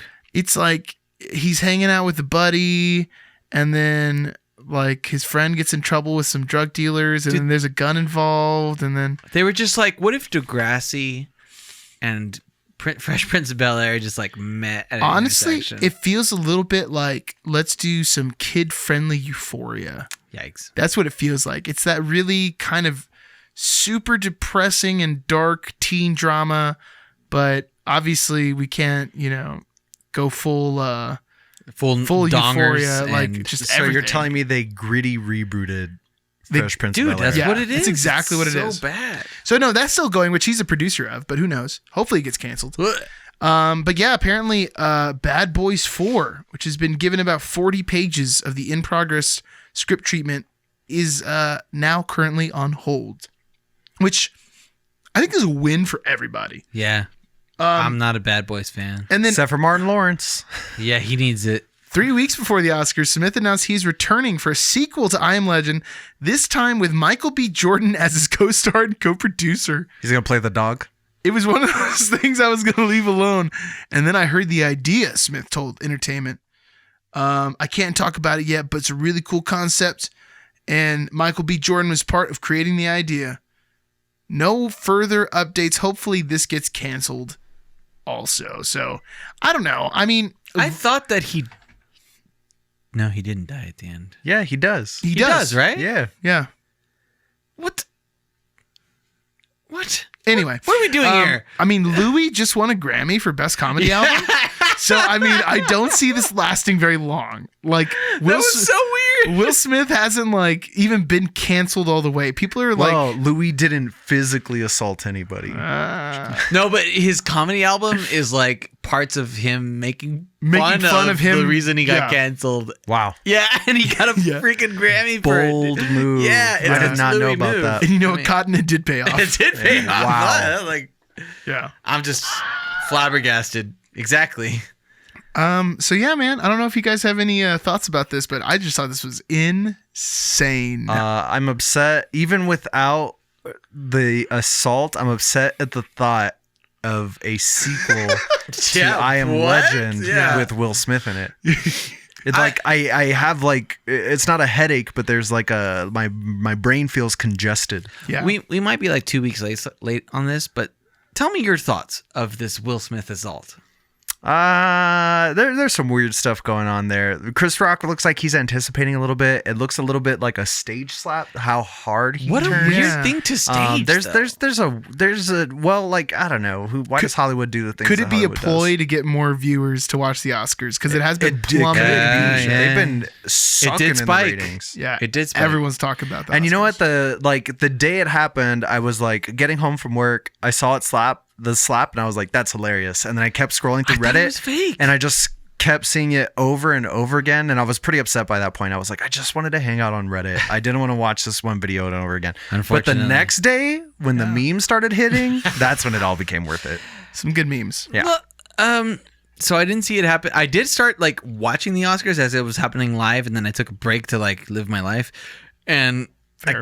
and then it happened. And I was like, wait, what happened? But the fact that it was in response to just such a small segue joke that literally no one Yeah. under 30 years old would understand. Yeah, man.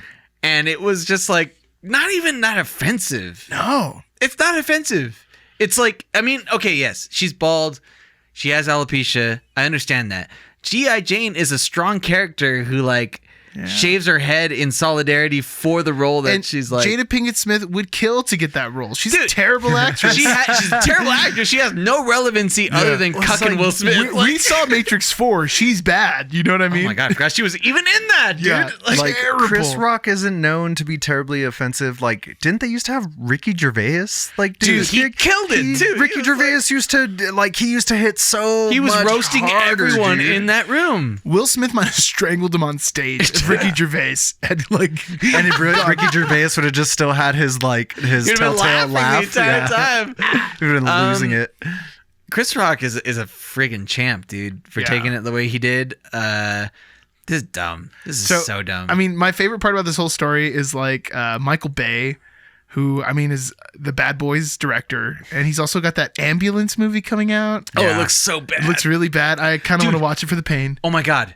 Count how many lens flares there are in that Oh. entire trailer. I need to watch the trailer. I know there's over I counted over 20. Yeah, it's insane. But my favorite part is someone asked him his response, like, "What's your response? You know, you're good friends with Will Smith. You guys done Bad Boys."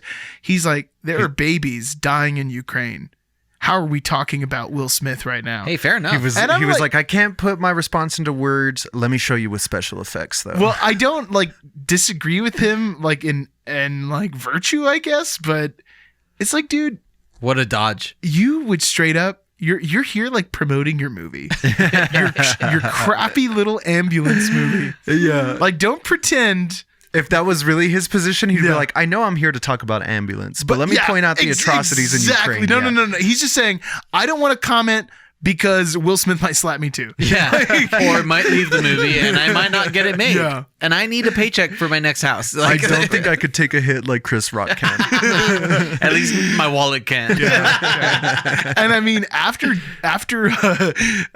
Jigsaw, no, not Jigsaw, No. after Spiral, we know that Chris Rock can take like multiple hits. You know Oh, what I mean? yeah. He's willing to dive into the dumpster for sure, dude.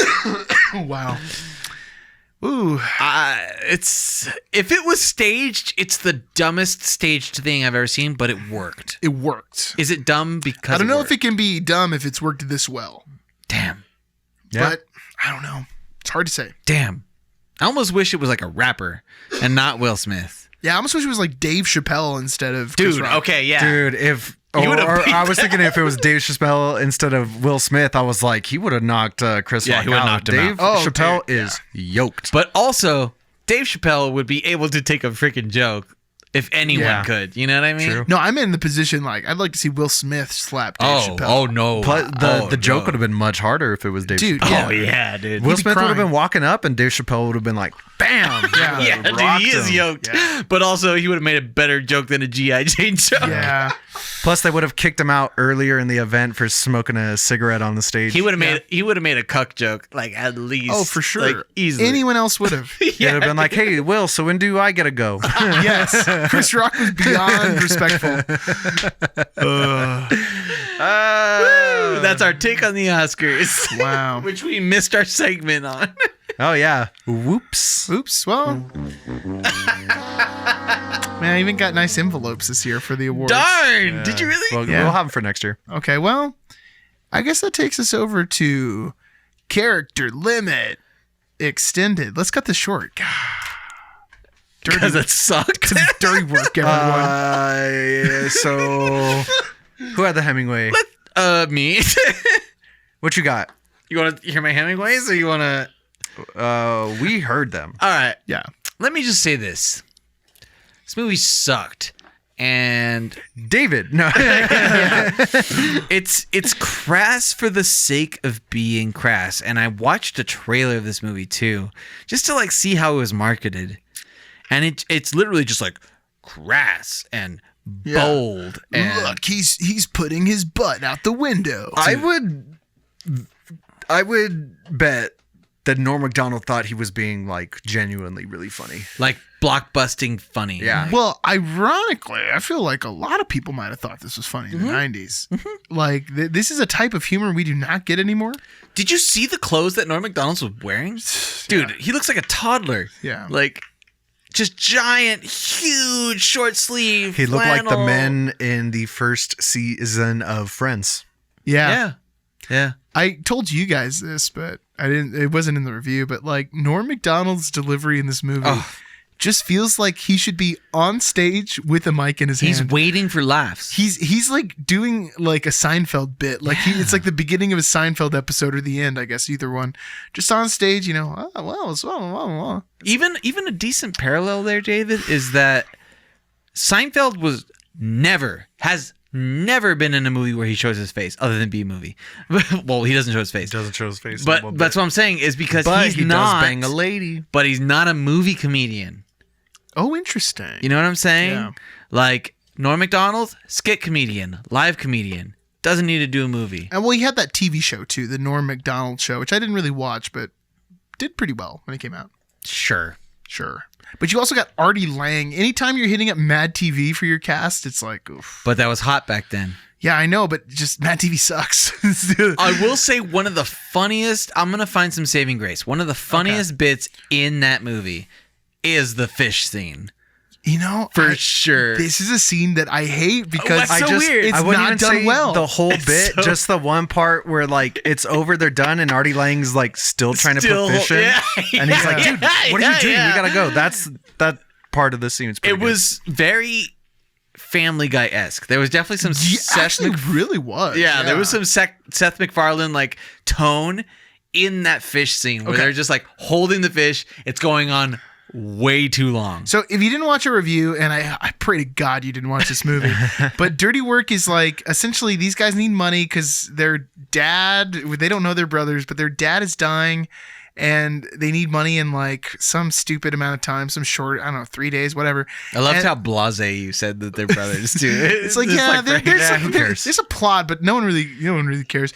And then like they get into this, we're doing professional dirty work. We're doing professional revenge and pranks for money, and we're really good at it. This is what we've been good at our whole life, is pulling one over on people we don't like. And then they're trying to inconvenience these guys, these noisy neighbors by hiding dead fish in their house. Yeah, their whole house will smell like fish and it'll be gross. Yeah, and then in the scene we find out that they're mobsters and it's a drug deal gone bad now, and they're literally in the other room holding dead fishes in their hand while you hear all these gunshots. You're a massacre, and, like, people like the only thing is that they don't respond at all, like or get hit with any stray bullets. There's a lot happening. Oh, They're yeah. like grenades. There's and blood all over that chainsaws. place. there was so much they could have done visually, and as a comedy movie, there's no visual gags. No, It is like a horribly boring to look at comedy It's movie. a connection of gag to gag to gag to gag. Yeah, once you get into like, oh, we're doing dirty work, that's all the movie is. All right, let's hit another.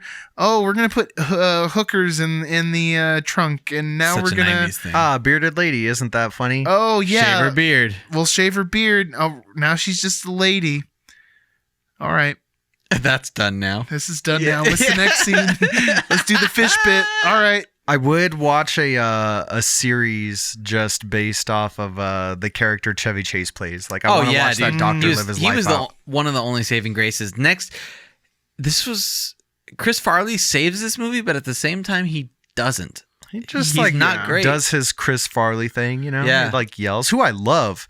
But You got a bunch of really great comedic actors, like even Adam Don Sandler Rickles shows up. is in this movie. Dom Rickles, David Koechner, yeah, from Krampus and The Office, and then they do nothing with it, man. Like Yeah. Bob Saget. Yeah. I am now less sad that you're dead because I watched Dirty Work. Oh. It's Hot perfect. take. that's how I've always felt about Norm Macdonald. I'm just putting it out there. I forgot Fair that he enough. was dead until right now.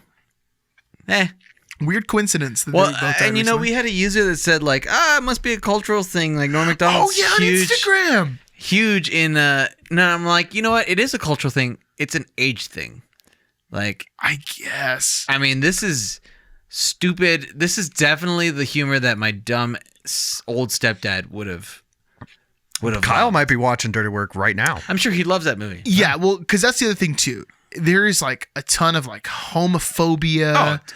If you're someone who said like, well, PC's ruining comedy, then yeah, you might like Dirty You Work. probably love this movie.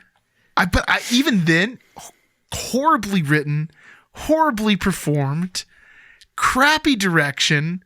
This movie's garbage, man. It's so bad. This movie is a worse version of Hot Rod because it is almost the exact same plot as Hot Rod. Yeah, at least like the main device of like needing Dad to needs get a new dad heart. Yeah. Our brothers need to fight for Dad need to get a new heart. Let's do some stunts. Okay, speaking of plots, this is something that occurred to me last episode. We were talking about Final Fantasy, just to keep bringing up Spirits Within.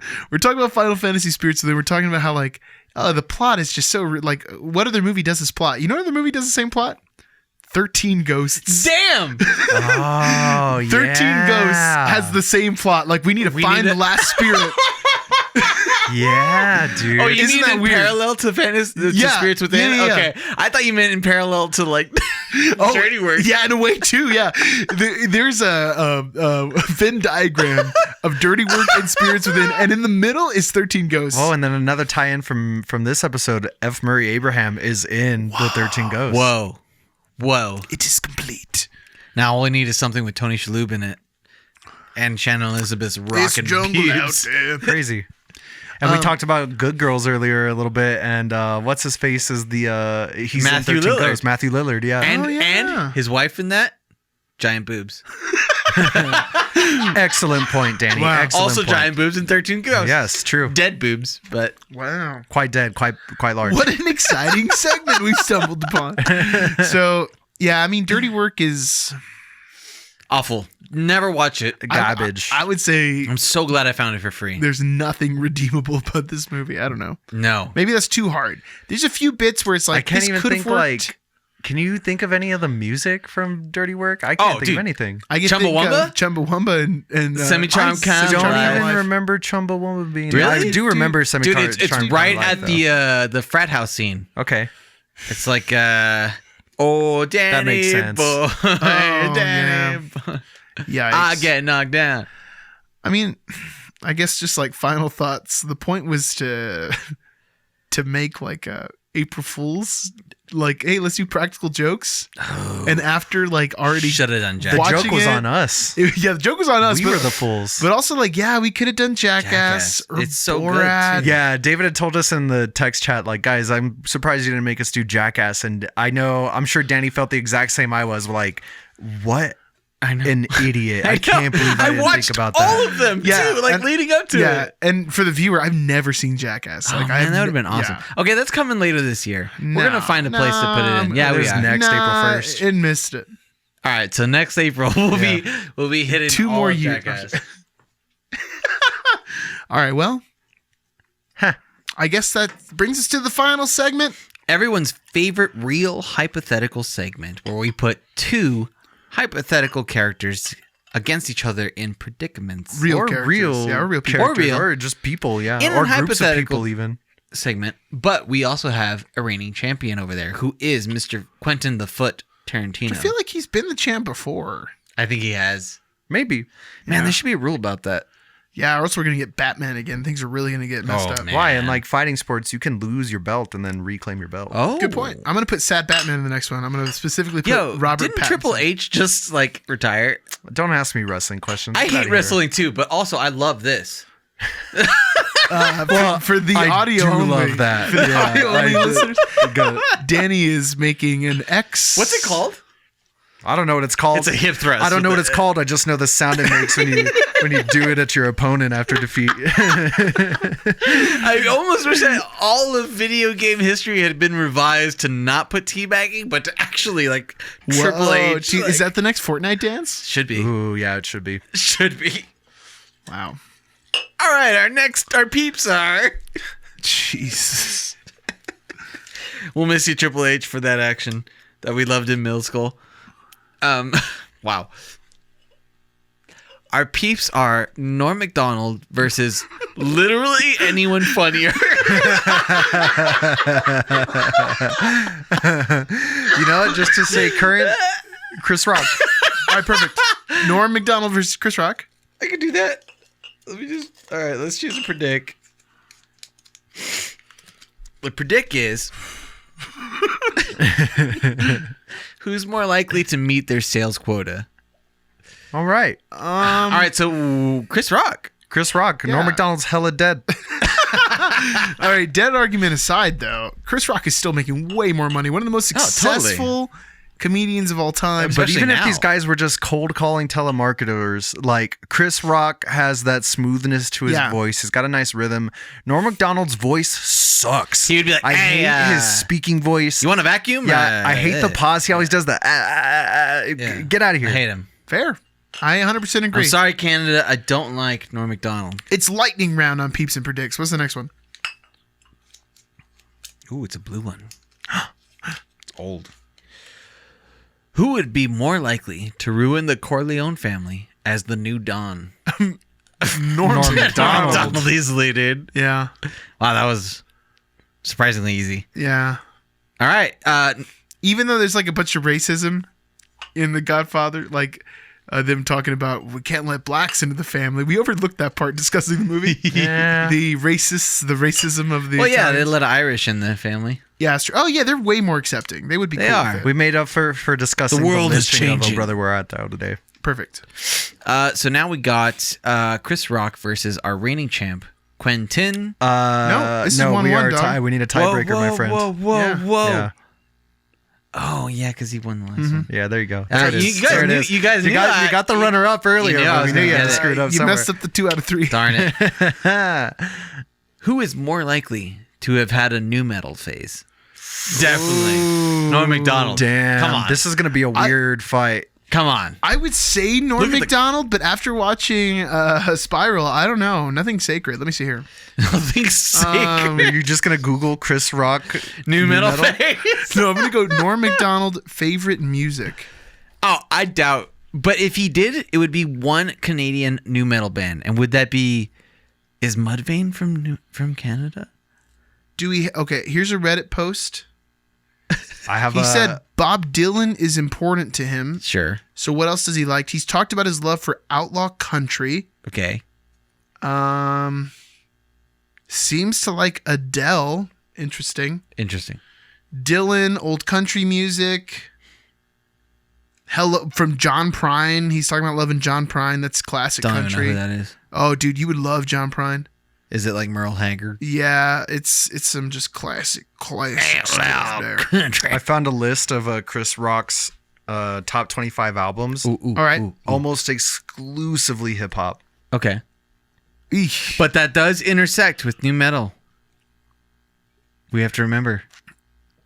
Yeah, I mean, when but I mean, think he's going hard, man. He's got What's I he said got? hard, and then I saw LL Cool J at number 6. I think he's that's enough. He's a person in the 90s. What are 3 of the albums? Give me 3 of the albums. What's his top I'm gonna give three? you his top 3 are NWA Straight Outta Compton, Yeah. Snoop Everyone Dogg's loves that. Doggy Style, Well, and everyone loves Tupac's Rap Phenomenon. I mean, Dose. Okay, so we're learning that Chris Rock has super basic music. Yeah, I mean- choices. I mean, A Tribe Called Quest is pretty dope. Okay. But, it's like number 9. so he's pretty got far some down there. thinking man rap in Yeah, there. he's got some Ghostface Killer. Okay. He's got some Yeah, Outkast. But this is like He's me got being some like, Lauryn Hill. well, is it Miseducation of Lauryn Hill? Yes. Yeah. I mean, it's like, okay, cool, dude. They're but- like top 10 albums of all time. Yeah, it's like all right. I'm working in FYE and like an old white grandma comes in and says, "Give me the best What's your rap best for hip-hop album?" my nephew loves the hip hop." So it would be easier to assume at this point that Chris Rock would probably be down for Public Enemy and Anthrax, which is arguably the beginning of new metal, and Run DMC and Aerosmith. He could be. Dude. All right, Yeah, it's closer than saying like, oh, John Lennon, Bob Dylan, and John Prine. Nowhere near. Nowhere near, man. It's just he doesn't like angry music. Darn.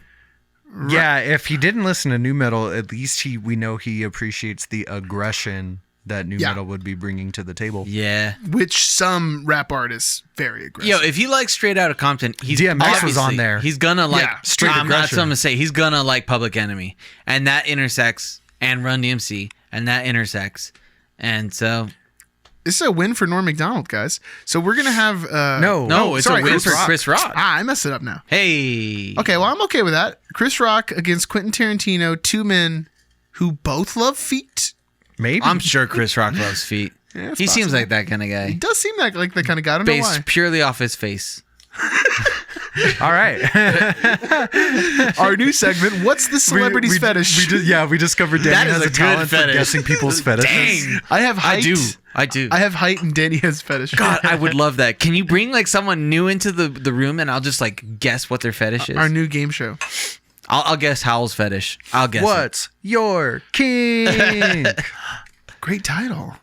I'm good at titles. All right, Quentin the Foot Tarantino versus Chris the Rock Rock.